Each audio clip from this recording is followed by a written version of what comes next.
don't think so.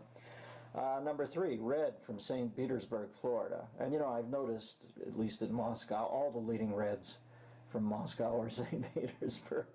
Another bit of Americana has left us. My children and grandchildren will know Johnny and Ed through DVDs, not the TV broadcast. Please give us an idea what it's like to be on The Tonight Show.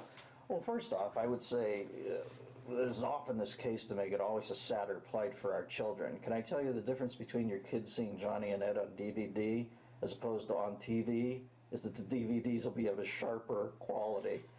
So this whole thing we always do about the next generation of kids, they'll never know Johnny on TV. DVDs run on your TV by and large, so I'm trying to see where your beef is here.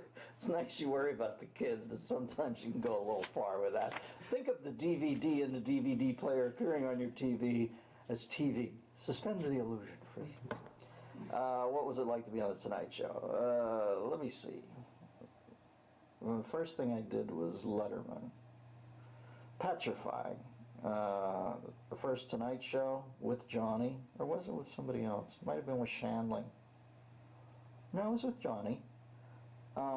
Had done some TV already, so can't say it was as petrifying as the first Letterman, where I remember I could not stay in my room. I went and walked on the streets in New York. I couldn't stand the streets in New York. I went back to my room. I bounced off the walls all day long. I started to hyperventilate. I was standing backstage. Biff, who's still there, I remember saying, all right, break a leg. And I had this moment of inner champion that chastised the kid in me that thought he was going to gack it.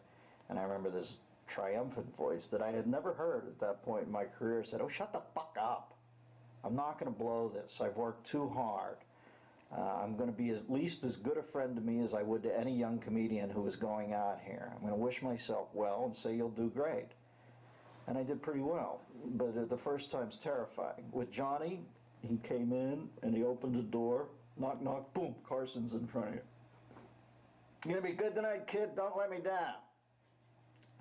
I remember savoring that moment so much, and that might be my favorite moment in show business, that I was too ebullient to do poorly.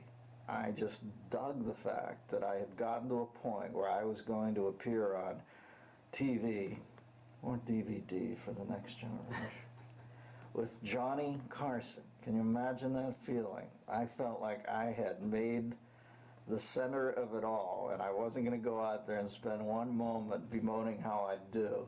I just was joyous. I made them laugh a couple times. I had fun with it, and I pretended that I was, you know, George Gobel or Dean Martin or Burt Reynolds or all these guys I got to see sit in that chair with this great performer. And I remember thinking, they look like they're enjoying themselves. Enjoy yourself, damn it. Don't go out there and be hangdog. Nobody wants to see somebody reach the pinnacle. It's like, do you want to see somebody plant a flag on Everest and go into a crying jag? Of course not. You want them clicking their heels if they have any air left in their lungs, and that's what I did. So that's what it's like. It's the best you can do in show business, at least in my field. Comedy, Carson, panel. I feel like I climbed Everest. Enjoy these samples of the Bathrobe Sessions, a weekly video available only to members of the DMZ, the Dennis Miller Zone, on DennisMillerRadio.com.